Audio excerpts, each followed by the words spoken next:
This is the Daily Tech News for Friday, October 18th, 2024. We tell you what you need to know, follow up on the context of those stories, and help each other understand. Today we'll hear from Dr. Niki and Javon. But if you're wondering why it sounds different today, we're doing a little bit of an experiment. Daily Tech News Show is pre-produced, pre-recorded, so we can focus a little more on the production elements. And then our live stream that we usually do, if you're a fan of that, Good Day Internet, will be supersized. It'll be a whole hour of Good Day Internet. If this troubles you, don't worry. Monday we'll be going back to the usual format. It's just a way to try some stuff out and experiment and learn from it. So let us know what you think, what you like, what you don't like. Feedback at dailytechnewsshow.com. I'm Tom Merritt. Let's start with what you need to know with the big story. The New York Times is making a buzz Friday with an article describing OpenAI and Microsoft's partnership as quote-unquote fraying. A lot of it is the kind of thing that always sounds sensational in a New York Times article, but those who work inside companies, I think, are going to see this as fairly mundane and familiar. After 5 years, the two companies are conflicting about financial pressure. Shocking. As OpenAI grows, Microsoft is getting stingy about providing enough compute through Azure. What? An agreement too small for the growing needs of its signatories? Never heard of that before. And general disagreement about how the rules are supposed to work, something that happens to some extent around every agreement ever. Now, these kinds of conflicts can be small or big. And the Times is trying to make them sound big, and they may or may not be. But I think TechCrunch got it right when it noted that the most interesting thing in the Times report is a supposed clause that would cut off Microsoft's access to OpenAI tech if Microsoft somehow creates an artificial general intelligence, an AGI. AGI is the big bugaboo of folks concerned with the safety of these new models. So far, nobody has achieved it, and it's unclear if the people who fear it is closer than I think are prophets or just overenthusiastic. So that makes it even more interesting that OpenAI gets to determine whether something is or is not AGI, a kind of I'll know it when I see it clause. I think what they're trying to imply in the New York Times article is OpenAI could call something AGI as an out, but then they'd have to admit that Microsoft achieved it, so it's a little more complicated than that. Wall Street Journal has a more level examination of Microsoft and OpenAI's negotiations that I found more useful. It's about how much equity Microsoft's going to get when OpenAI reorganizes as an uncapped profit company. To me, that explains almost everything in the New York Times article. Microsoft invested in OpenAI before it had the idea to uncap its profits. And now that the deal is changing, everybody involved wants the best new deal. Oh, you're uncapping the profits? Great. How much more can we get? And whenever you have that kind of argument about money, you get stress, you get arguments, you get people not getting along as well as they used to. Microsoft has hired Morgan Stanley to advise it on the process. OpenAI has Goldman Sachs, as well as Altman's friend Michael Klein from Citigroup. So it's that kind of deal, those kinds of names, that kind of pressure. And by the way, Altman has no stake in the current capped profit company. He will definitely have a stake in the new uncapped profit version. So there's another little bit of stress on top of all of this. Somewhat unrelated, but worth mentioning too, OpenAI has released a test version of a ChatGPT app for Windows that you can download and use if you're a paying subscriber. There's more we need to know today. Let's get to the briefs. You want streaming ads? You got them. 5.1 million new subscribers added in the most recent. Netflix added 5.1 million subscribers last quarter for a total of 282.7 million. That's just about meeting expectations, beating them by a small amount. The ad-supported tier rose 35%. That tier accounted for more than 50% of signups where it was available. This is the second to last earnings report that will include subscriber numbers, though. Netflix is going to focus on, are we making more money, investors? That's what you care about, and they're not going to report subscriber numbers as a part of that. Regarding AI, Ted Sarandos said, it's very important, I think, for creators to be very curious about what these new tools are and what they can do. But AI needs to pass a very important test. Can it help make better shows and better films? That is the test, and that's what we've got to figure out. On limited theatrical releases, Our top 10 films that premiere on Netflix all have over 100 million views, among the most watched films in the world. It's our desire to keep adding value to our consumers for their subscription dollar. We believe that not making them wait for months to watch the movie that everyone's talking about adds that value. And regarding bundling, everybody's bundling up these days, right? Streaming services which lack our breadth of content are increasingly looking to bundle their offerings, selling and discounting their services together, channel offerings, etc. Netflix is already an extraordinary package of series and films, licensed and original, and increasingly games and live events, all in one place and for one price, easy to use, great value for the money. Basically, folks, I know there's some negativity around this earnings report, but it sounds to me like Netflix is winning.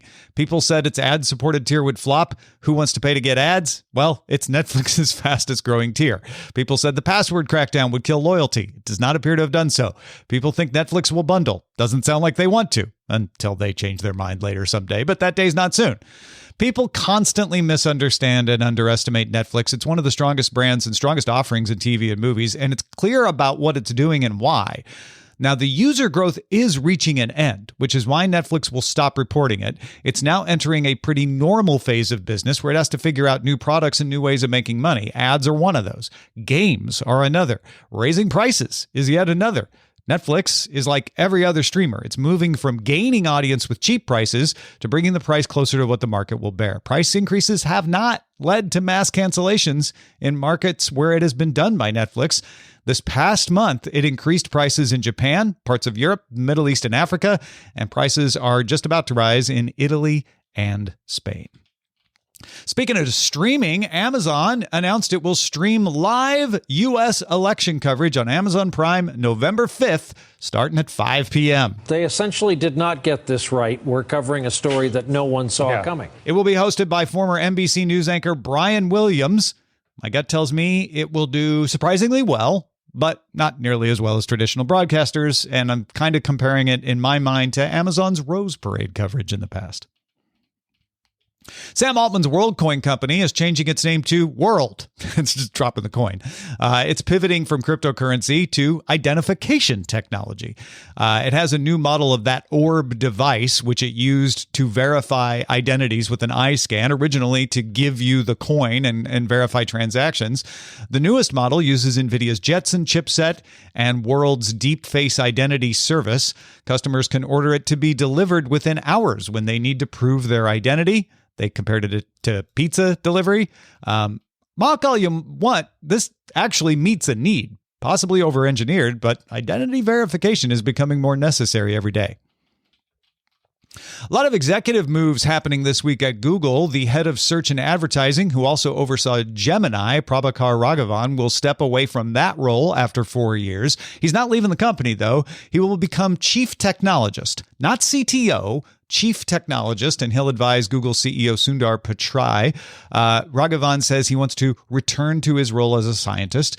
Google search exec Nick Fox will take over the search and advertising role, but the Gemini team is moving out to DeepMind. It will report to Nobel Prize winner Demis Hassabis, and Google's virtual assistant is also moving out, and it will end up over in the Android division. If you were one of the folks wondering what became of the Snapdragon Dev Kit hardware Qualcomm was supposed to ship in June, it's canceled. Qualcomm said it has not met our usual standards of excellence.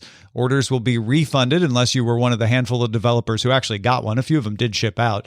The few that shipped were not including an HDMI port, which could be the cause of the delay and the eventual cancellation of the project. The dev kit was supposed to encourage developers to port Windows apps to ARM. Everybody's headed to Blue Sky. AppFigures reports that Blue Sky has risen from number 181 in the Apple's App Store U.S. social networking category last week to number 2. It's also number 1 in Japan, Thailand, and Taiwan, number 2 in Canada, and number 4 in South Korea, as well as number 8 in Singapore. Blue Sky does not appear to be running an ad campaign. This seems to be organic.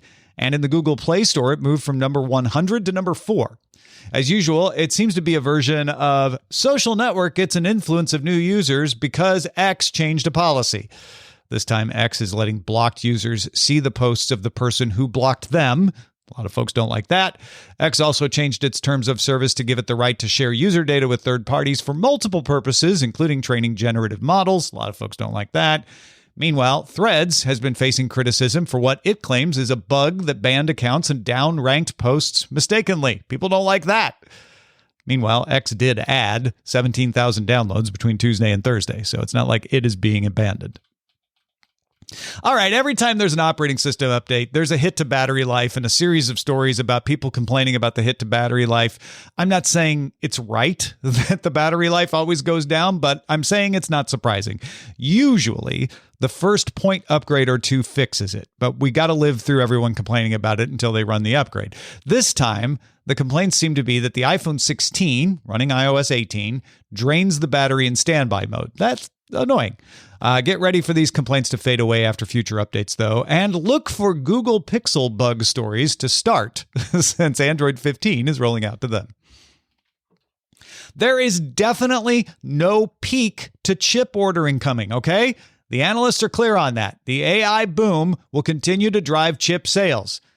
ASML's recent downgraded forecast of sales has nothing to do with an impending downturn in chip sales or companies building over capacity. I just want to make sure we're all clear on what the analysts say before I tell you that Samsung has delayed ordering ASML chip-making equipment for its new factory in Texas, and sources tell Reuters it's because it doesn't have any orders. Nobody wants to order chips from that factory yet, so there you go. But don't worry, TSMC's shipments are strong. I sure hope the information isn't right, and TSMC hasn't been goosing its sales figures by figuring out a way to get its chips to Huawei despite U.S. sanctions prohibiting that. A couple other stories here. The US FCC approved new rules requiring phone makers in the country to support hearing aids. Hearing aid makers will also be prohibited from using proprietary Bluetooth standards. And the U.S. Treasury Department says it prevented or recovered more than $4 billion worth of fraud and improper payments between October 2023 and September 2024. Around 25% of that amount is attributed to, and I quote, expediting the identification of Treasury check fraud with machine learning AI. It does not detail what kind of machine learning it's using, but it did say it's going to share that tech with other federal agencies. Those are the essentials for today. Let's dive a little deeper in the ongoing stories and follow up. A lot of folks wondered why scientists who worked with AI were getting the Nobel Prizes for physics and chemistry. So we asked Dr. Niki about that. We're also going to talk to her about the rest of the Nobel winners for 2024, and she's going to give us some tips on winning a Nobel Prize ourselves. Dr. Niki, thanks for being here to talk about this stuff. Hello, Tom. I'm excited to get a bit of a deeper dive into the Nobel Prize. I know you guys kind of brought it up when it popped up in the news, but we always like to talk about it a little bit more on the show. Yeah, absolutely. And a lot of people were like, hey, why is AI getting physics, chemistry, right? And so I figured you were the person to help explain it. Let's start with who won. Where do you want to start? Yeah, let's do a quick overview. So first of all, physics was awarded to John Hopfield and Geoffrey Hinton for foundational discoveries and inventions that enable machine learning with artificial neural networks. So this is the AI one. They're phrasing this as, these findings came out in like the 90s, but it took 20 years for recognition. Wait, 40 years? It's far away now. A long time for time the is meaningless. Yeah. Basically, these findings laid the foundation for everything that is machine learning today. And Hinton himself is usually credited as the godfather of AI, and he worked at Google until recently. And he actually now stepped down from Google to speak about the dangers of his invention. I'm sure you guys maybe have chatted about him a little bit. Do you have some insight on that? Yeah. He definitely is walking a line of not trying to say he was being silenced at Google, but saying it was a conflict of interest for him to comment and also be working at Google, and that's why he stepped away. But he is one of the people who is most concerned about the rapidity of the development and is speaking out on that. I think sometimes people think he's on the doomer edge of things, and I don't get that impression. I think he's just responsibly concerned. Yeah, and actually I had my students ask me that question, and I responded basically by he's responsibly concerned. He doesn't think that robots are going to take over the world, and people like to talk about that. And I know the big question is like, why is this physics, right? And it comes from one of the awardees, basically more or less Hopfield, who's 91, said that basically these systems are very large and very complex, and to the point that their basic properties cannot be deduced from their elementary particles. And therefore, it's an entire new set of physics. So that's how they define it as physics. Right. I would tend to agree. I think this prize needed to go somewhere. And I'm sure there's people in physics who are snubbed. But I think it's good that Nobel is considering these types of things. And we can talk about that a little bit. All right. Why are we getting an AI developer winning chemistry then? Explain that one. So the next AI award goes to chemistry. David Baker, Demis Hassabis, and John Jumper won for computational protein design and protein structure prediction. I personally feel like we've had our finger on the pulse with this one since we've been covering AlphaFold on DTNS since it's been launched in 2020. Between you and me, we've talked about it, I don't know, like 10 times or something. And I actually really agree with this one. Protein structure, proteins are one part of microbiology. Computer science is detecting how these structures are made, but the structure really is organic chemistry. And so I think that's why that went to this category. Hassabis is actually another Google employee who is the CEO of DeepMind. Yeah. He just took over the Gemini. Gemini just got moved into his department today. And I think, I think more than Nobel awarding things to AI, it's Google is on the head front of smart people doing smart things with AI and hiring them. I think it's more the other way around. But yeah, proteins, everything, you could always, there's always the argument in science, right? Like everything is chemistry, everything is physics, and everything is math. So you can always argue that proteins are going to be part of chemistry. And so much of modern scientific research relies on computational devices. So, I've known, biologists and physicists who, I code, but I code enough in order to, get what I need out of the machine that I've been given access to in order to complete my work. Like any researcher or scientist taking a calculator and using it to, give you your statistical averages or modes or whatever. And that's what AlphaFold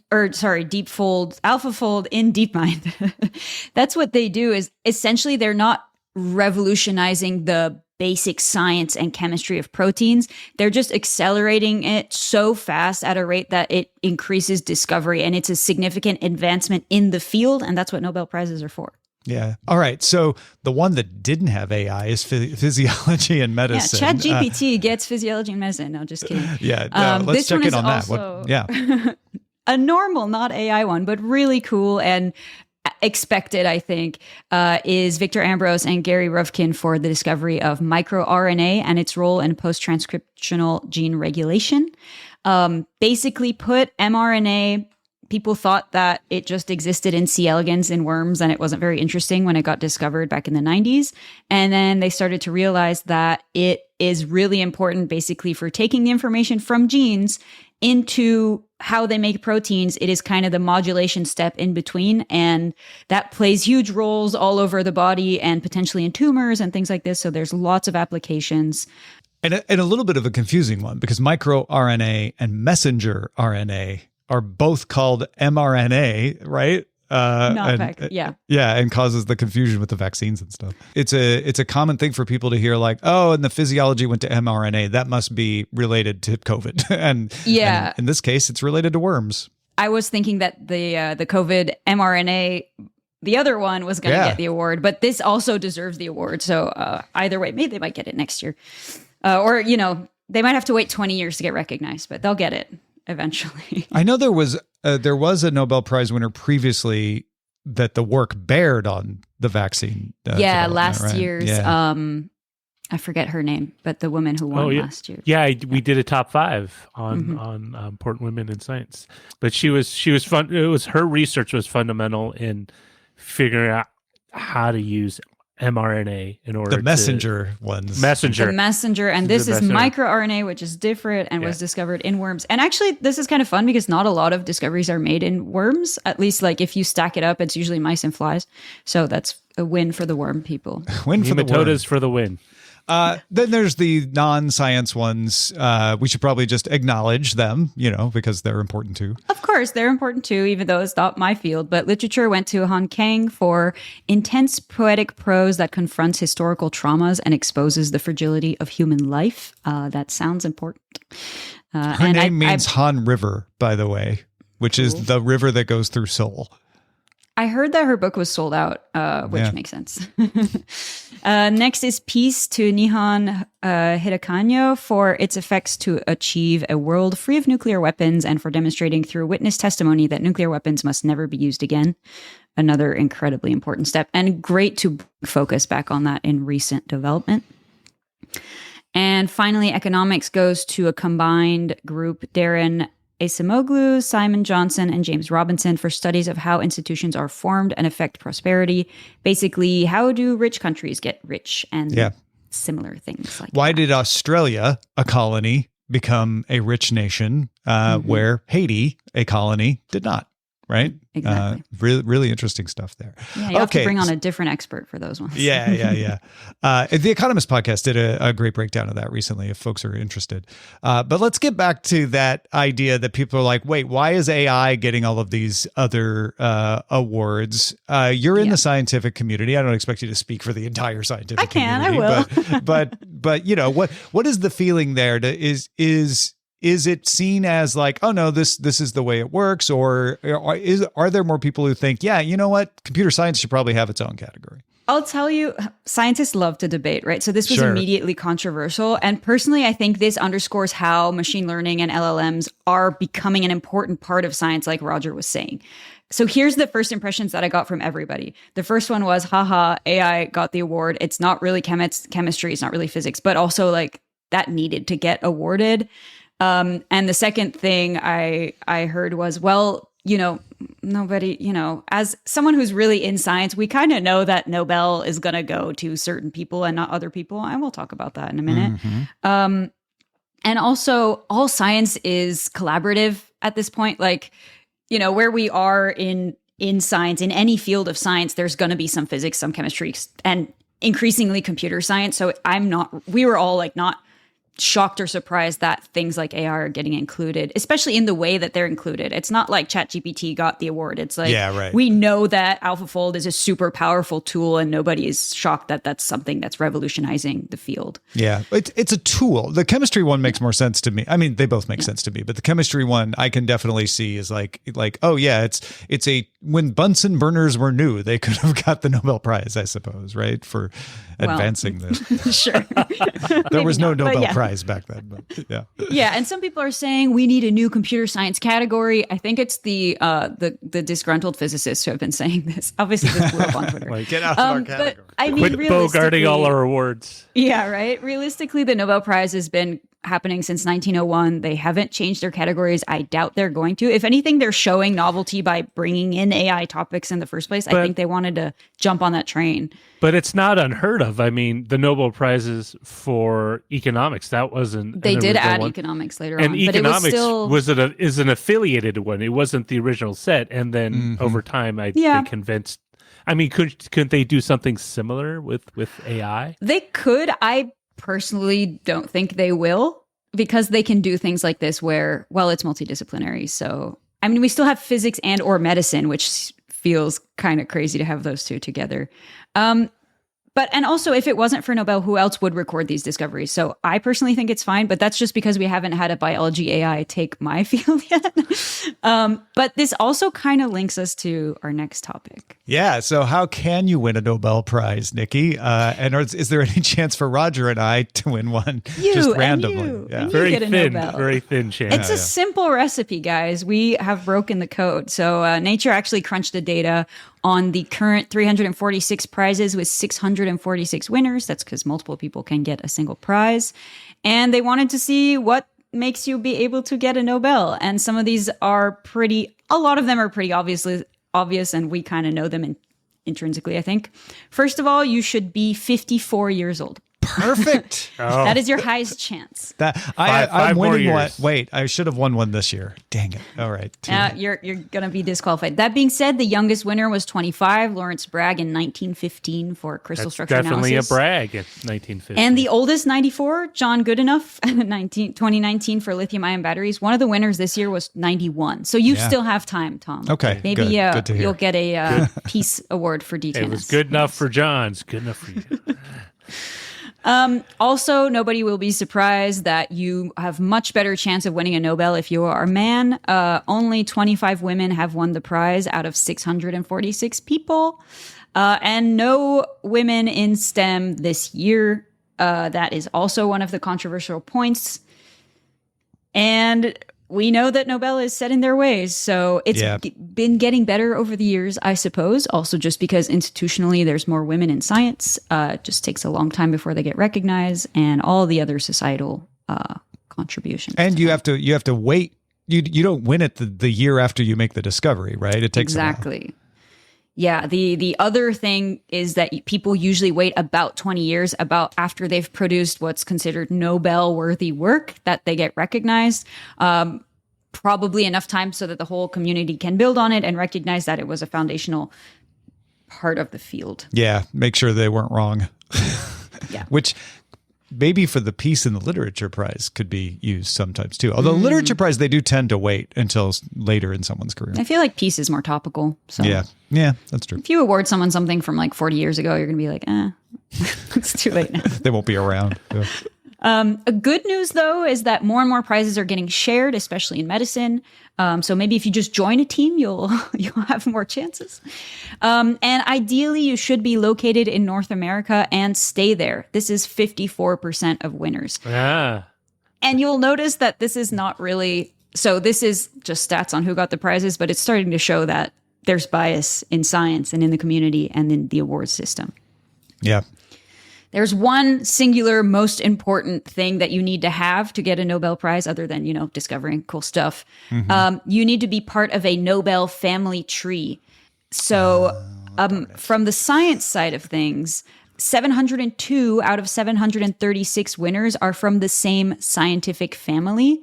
That means, for example, my advisor would be like my scientific parent, and their advisor would be my scientific grandparent. So and not so blood on and so relatives, forth. just Not- the people you worked Well, with. there are also blood relatives. Sure, but it doesn't have to be. How does one graft themselves onto this tree? You become an advisee of someone who has already or will potentially in the future win a Nobel Prize. So kind of like the coach that gets Rocky Balboa ready for the big fight. Sure, exactly like that. Are you in the family?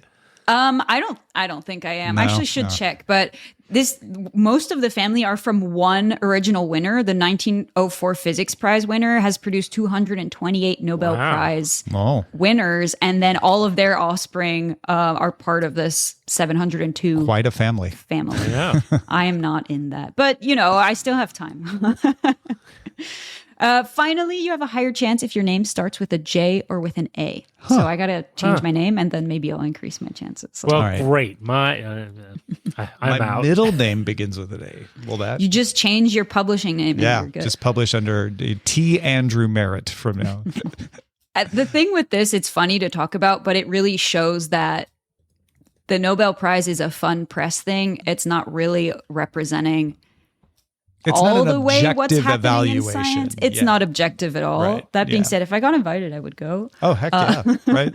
I love the outfits that people are wearing. Some people have outfits that are thematic to their discoveries, which I love.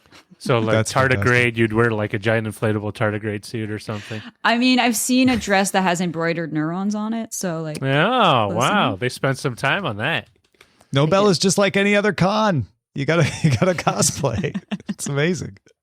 Well, Niki, thank you so much for helping break this down. I definitely have a better understanding now of how these fit into the pantheon, and even why AI is being awarded prizes in the categories that's being awarded to. If people want to keep up with what you do these days, where should they go? of course, they can go find all of my stuff at NicoleAckermans.com or Ackermans Nicole on the socials. Thanks for having me, you guys. Thank you. Did you know that DTNS also has a Discord? Join in the conversation in our Discord, which you can join by linking to a Patreon account, patreon.com/DTNS. It's time for the mailbag. We end every episode of DTNS with some shared wisdom, and even though this is an experimental version, it's no different. Today we get some perspective on data caps from Javon. Javon writes, "Greetings to the team. Here in Jamaica, the two telecoms we have gives us options with two caps, the data cap and the duration cap.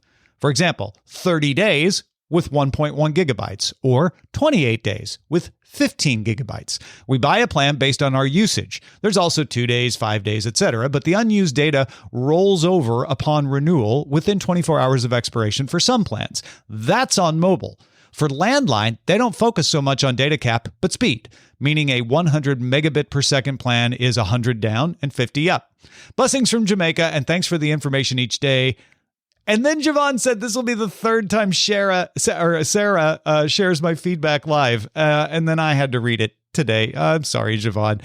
Maybe we'll make Sarah read it on Good Day Internet too. That way you get it read by her 3 times for sure. Thanks to Dr. Niki and Javon for contributing today's show, and thank you for being along for Daily Tech News Show. The show is made possible by our patrons at patreon.com/DTNS. We will be back to live on YouTube and Twitch soon. That'll be happening on Monday, so join us there, dailytechnewsshow.com. Talk to you tomorrow, everybody. Bye!